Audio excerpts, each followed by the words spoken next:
पिछले कुछ सालों में हमने ईएसजी इन्वेस्टिंग और सस्टेनेबल इन्वेस्टिंग के बारे में बहुत कुछ सुना है। लेटली टॉप इन्वेस्टर्स भी ईएसजी इन्वेस्टिंग के बारे में बात करते हुए सुनाई दे रहे हैं। क्या आप जानते हैं 2019 में $20.2 बिलियन ईएसजी फंड्स में डाले गए थे।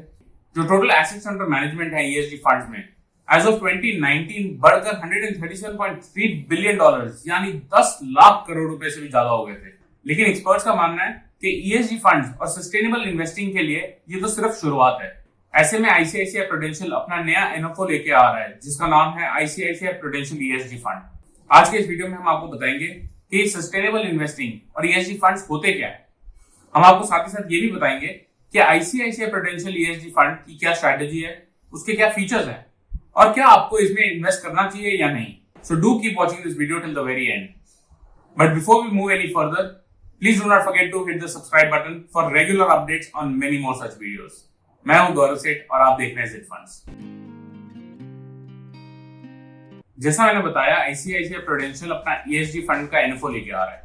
ये एनएफओ सब्सक्रिप्शन के लिए 21 सितंबर 2020 से लेकर 5 अक्टूबर 2020 तक खुला है। चलिए पहले समझते हैं कि ईएसजी इन्वेस्टिंग या सस्टेनेबल इन्वेस्टिंग है क्या। फाइनेंशियल्स के अलावा और कई ऐसे फैक्टर्स हैं in the world around us जो कि किसी भी कंपनी के परफॉर्मेंस को इंपैक्ट कर सकती है। सस्टेनेबल इन्वेस्टिंग 3 ऐसे सबसे जरूरी फैक्टर्स के बेसिस पर कंपनीज को रिव्यू करती है और फिर डिसाइड करती है कि कौन से कंपनीज फंड में होने चाहिए। ये 3 फैक्टर्स हैं E as in environmental, S as in social and G as in governance या कॉर्पोरेट गवर्नेंस। चलिए कुछ एग्जांपल्स के साथ इन 3 फैक्टर्स को समझते हैं। सबसे पहला आता है E यानी एनवायरमेंटल। तो कंपनीज को उनके एनवायरमेंट फ्रेंडलीनेस के बेसिस पर रिव्यू किया जाता है, जैसे efficient waste disposal, pollution prevent करना या फिर पानी बचाना। S यानी सोशल की बात करें तो इसमें देखा जाता है कि कंपनी सोशली कितनी रिस्पॉन्सिबल है, जैसे क्या कंपनी जेंडर इक्वालिटी फॉलो करती है और विमेन को इक्वल राइट्स देती है, लेबर सेफ्टी और वेलफेयर पर कितना ध्यान देती है कंपनी। चलिए अब कुछ एग्जांपल्स के साथ तीसरे फैक्टर को समझते हैं, यानी G for governance, corporate governance. क्या कंपनी एथिकल है? क्या कंपनी की मैनेजमेंट एफिशिएंट है? कोई फ्रॉड या कोई इलीगल एक्टिविटीज तो नहीं हो रही कंपनी में। ये तो थे कुछ एग्जांपल्स टू एक्सप्लेन कि ईएसजी है क्या, बट ये कैसे बेनिफिट करते हैं किसी भी कंपनी के परफॉर्मेंस को। ये और बाकी सब बेनिफिट्स एक ईएसजी फंड के मैं आपको कुछ ही देर में बताऊंगा। बट उससे पहले चलिए देखते हैं कि आईसीआईसीआई प्रूडेंशियल ईएसजी फंड क्या स्ट्रेटजी फॉलो करेगा। जो ट्रेडिशनल मेथड है इन्वेस्टिंग का, आप जो भी पैसे इन्वेस्ट करते हैं किसी फंड में, फंड मैनेजर कंपनी के फाइनेंशियल्स और फंडामेंटल पैरामीटर्स देखकर कंपनीज डिसाइड करती हैं फॉर द फंड। पर इस ईएसजी फंड में फाइनेंशियल और फंडामेंटल पैरामीटर्स तो देखे ही जाएंगे लाइक नॉर्मल, बट उसके साथ साथ ईएसजी पैरामीटर्स को भी रिव्यू किया जाएगा। तो ये कंपनी डिसाइड कैसे की जाएगी? कंपनीज को एक ईएसजी स्कोर दिया जाएगा on the basis of their ESG initiatives. ये स्कोरिंग 0 से 10 तक होगी, with 0 being the worst and 10 being the highest. For example, मान लीजिए 2 कंपनीज हैं। पहली कंपनी अपना जो वेस्ट वाटर है वो पास की नदी में ड्रेन कर देती है, जबकि दूसरी कंपनी ने एक प्लांट लगा लिया है for recycling the water and reusing it. तो एनवायरमेंटल वाले फैक्टर पर जो पहली कंपनी है उसको तो शायद 0 मिलेगा और जो दूसरी कंपनी है उसको एक हायर स्कोर मिलेगा। सिमिलरली हो सकता है पहली कंपनी अपने डिस्क्लोजर्स टाइम पे ना करती हो, विच मींस ट्रांसपेरेंसी के इश्यूज हो, और दूसरी कंपनी एथिकली सारे डिस्क्लोजर्स टाइम पे करती हो। इन दिस केस ऑल्सो पहली कंपनी को कम पॉइंट्स मिलेंगे ऑन द गवर्नेंस फैक्टर और दूसरी वाली को ज्यादा। हायर ईएसजी स्कोर का मतलब है कि चांसेस है कि वो कंपनी ज्यादा स्ट्रॉन्ग और स्टेबल होगी। जो सिलेक्शन प्रोसेस है इस फंड का, उसके लिए एक इंटरनल रिसर्च टीम होगी ऑफ आईसीआईसीआई प्रूडेंशियल, और इसके साथ साथ निफ्टी 100 ईएसजी इंडेक्स में जो कंपनीज आती हैं उनमें से सिलेक्शन होगा। जो कंपनीज फंड में होंगी उन पर एक रेगुलर ट्रैकिंग और रिव्यू सिस्टम रखा जाएगा, और in case of any kind of bad news या किसी भी तरह की कंट्रोवर्सी के केस में वो कंपनी को दोबारा रीइवैल्यूएट किया जाएगा।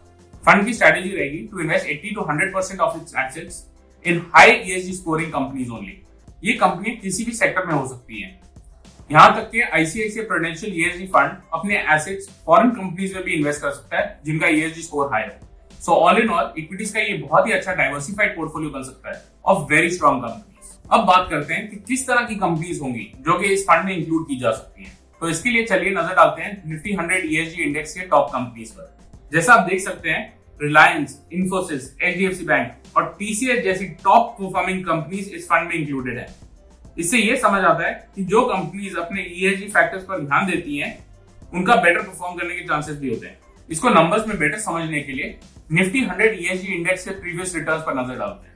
अगर हम पिछले 5 सालों की बात करें तो निफ्टी 50 ने 7.80% का रिटर्न दिया है, जबकि निफ्टी 100 ईएसजी इंडेक्स ने 9.5% का। यानी 10,000 रुपए 5 सालों में निफ्टी 50 में बन गए होते रुपीज 14,557 और निफ्टी 100 ESG इंडेक्स में इस 10,000 रुपए की वैल्यू होती 15,742 रुपए। आईसीआईसीआई प्रूडेंशियल ESG फंड के फीचर्स की बात करते हैं। जैसा मैंने पहले भी बताया, फंड का एनएफओ 21 सितंबर 2020 से 5 अक्टूबर 2020 तक ओपन है। ये फंड ग्रोथ और डिविडेंड ऑप्शंस दोनों में अवेलेबल है।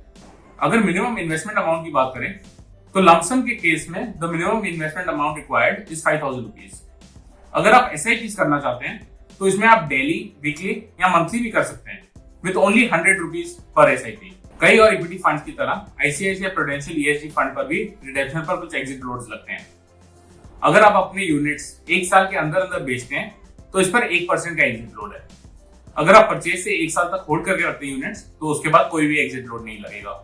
चलिए आईसीआईसीआई प्रूडेंशियल ESG फंड पर जो गेन्स होंगे उस पर टैक्स रेट्स की बात करते हैं। क्योंकि ये फंड प्रीडोमिनेटली इक्विटीज में इन्वेस्ट करता है, इसमें जो टैक्स है वो भी इक्विटीज के हिसाब से ही लगता है। यानी अगर आप परचेज के 1 साल के अंदर अंदर यूनिट्स बेचते हैं तो जो भी गेन्स होंगे उन पर short term capital gains tax लगेगा, यानी 15%। अगर आप यूनिट्स को 1 साल से ज्यादा तक होल्ड करके रखते हैं आफ्टर परचेज तो जो भी गेन्स होंगे उस पर long term capital gains tax लगेगा, विच इज एट 10%। बट ध्यान रहे, ये 10% भी आपको तभी लगेगा if your total gains in one financial year is more than 1 lakh rupees। Last में चलिए सबसे इंपॉर्टेंट क्वेश्चन का जवाब देते हैं, क्या ये फंड आपके लिए सुटेबल है और आपको इसमें इन्वेस्ट करना चाहिए? इसका जवाब देने से पहले एक बार नजर डालते हैं on the benefits of investing in this fund. अगर आप ध्यान से नोटिस करेंगे तो जो ESG फैक्टर्स हैं डायरेक्टली कोई रेवेन्यू जनरेट नहीं करते for the company, however company की प्रॉफिटेबिलिटी में ये बहुत बड़ा योगदान दे सकते हैं। फॉर एग्जांपल, जैसे हमने वेस्ट वाटर वाला एग्जांपल लिया था, एक तरफ पहली कंपनी अपना सारा वेस्ट वाटर नदी में डाल देती है, दूसरी तरफ कंपनी भी एक वाटर रिसाइकलिंग प्लांट लगाती है। तो ये प्लांट लगाने के लिए दूसरी कंपनी ने कुछ तो एक्सपेंसेस किए होंगे, जबकि पहली कंपनी फ्री में अपना सारा वेस्ट वाटर नदी में डाल देती है। बट थोड़ा डीपर समझते हैं, जिस कंपनी ने वेस्ट वाटर रिसाइकलिंग प्लांट लगाया है उनको कई सालों के लिए पानी कम खरीदना पड़ेगा। They can get benefits out of the recycle water plant for many years. ये जो कॉस्ट सेविंग है ओवर द इयर्स यूजुअली कई मल्टीपल्स होती है of the cost of putting up a plant like this. So the first advantage is long term profitability. Second advantage है regulations का। जैसा कि हम जानते हैं ESG वाले इश्यूज हाल में काफी इंपॉर्टेंट बनते जा रहे हैं, जैसे कि क्लाइमेट चेंज या फिर जेंडर इक्वालिटी। तो गवर्नमेंट राइटली कई ऐसे स्ट्रिक्ट रेगुलेशंस और पेनल्टीज इंट्रोड्यूस कर रही है टू मेक श्योर कि कंपनीज सब नियम फॉलो करें। जो कंपनीज ऑलरेडी हाई स्कोर कर रही है ESG फैक्टर्स में, उनको इन सब रेगुलेशंस का लीस्ट इफेक्ट होगा और इनफैक्ट फायदा भी हो सकता है। थर्ड बेनिफिट ऐसे फंड में इन्वेस्ट करने का है अवेयरनेस, यानी जो कंपनीज ऑलरेडी फॉलो नहीं कर रही ESG practices, they will be forced to do so, क्योंकि उनके लिए फाइनेंसिंग और भी मुश्किल होती जाएगी। फोर्थ एडवांटेज है कंपनी प्रोफाइल्स का। जैसा कि मैंने पहले भी बताया, निफ्टी 100 ESG इंडेक्स में कई ऐसे मार्की नेम्स हैं जो किसी भी पोर्टफोलियो में वैसे भी होने चाहिए, जैसे HDFC बैंक, इन्फोसिस या फिर रिलायंस। ये बहुत पुरानी कंपनीज और बहुत ही प्रॉफिटेबल कंपनीज हैं जिन्होंने ESG को ऑलरेडी अपना रखा है अपने ऑपरेशंस में और इसका मजा भी उठा रहे हैं। लास्ट में और प्रोबेबली सबसे important advantage as an investor to invest in this fund is its expected returns. Long term में आप एक्सपेक्ट कर सकते हैं कि फंड फ्रंटलाइन इंडिसेस से बेटर रिटर्न्स देने की क्षमता रखता है और इनफैक्ट एक बहुत ही अच्छा रिटर्न दे सकता है। पर क्योंकि ये फंड इक्विटीज में इन्वेस्ट करता है तो इसमें रिस्क फैक्टर तो हाई है। हाउएवर क्योंकि ये फंड सिर्फ हाई ESG स्कोरिंग कंपनीज में ही इन्वेस्ट करेगा तो जो रिस्क फैक्टर्स हैं वो थोड़े से मिटिगेट हो जाते हैं। हमारा मानना है कि अगर आप एक लॉन्ग टर्म इन्वेस्टर हैं और आप वोलेटिलिटी ले सकते हैं अपने पोर्टफोलियो में, तो this is a very good fund to have in your portfolio. Long term में आपको ये एक अच्छा रिटर्न दे सकता है और साथ ही साथ you would be contributing to a much better world. I hope आपको ये वीडियो इन्फॉर्मेटिव लगी। Please do subscribe to our channel for regular updates on many more such informative and interesting videos. अगर आपके कोई भी कमेंट्स या questions हो, please feel free to put them in the comment section below और on our website zfunds.in।